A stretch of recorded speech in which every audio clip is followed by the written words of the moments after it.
Christians, always be ready to defend your faith, and you'll be confident to do so when you have answers to the harder questions. For us as Christians, we are called to share our faith, to share our testimony, to be a good witness, to be disciples.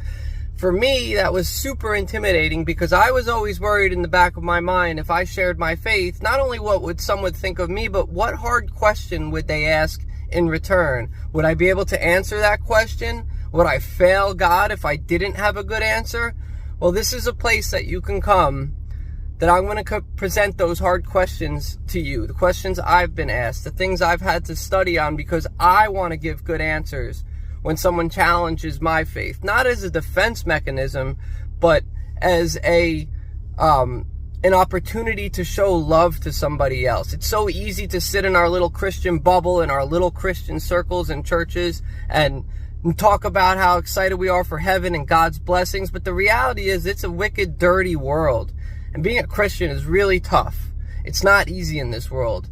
And for those who don't think that, or those who are not Christian, if you've ever tried to fight every desire inside of you that pulls you and wars against the very nature of your flesh because you're trying to please God, it's always taking those harder steps, the steps that take more work, enduring pain, enduring suffering, enduring temptation. That's what makes a Christian a Christian. Jesus was the picture of a perfect man, and he suffered even a death on the cross. He suffered mockery. He suffered those that didn't believe in him. He suffered persecution. As Christians, we can expect to fellowship in his sufferings.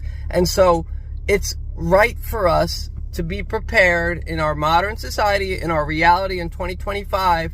The harder questions are also very common questions that you might have heard before and that I hear all the time.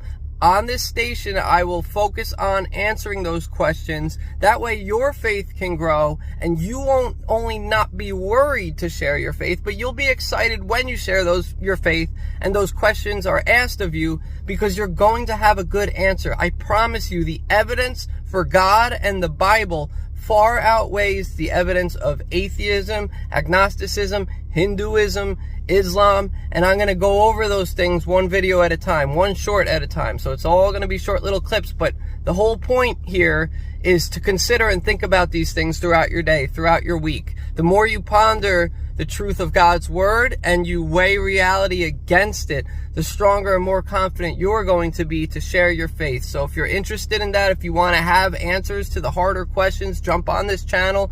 I'll be happy to share those things with you. I've had a lot of experience with the harder questions, and so I've taken it upon myself to learn how to answer them and give them to you.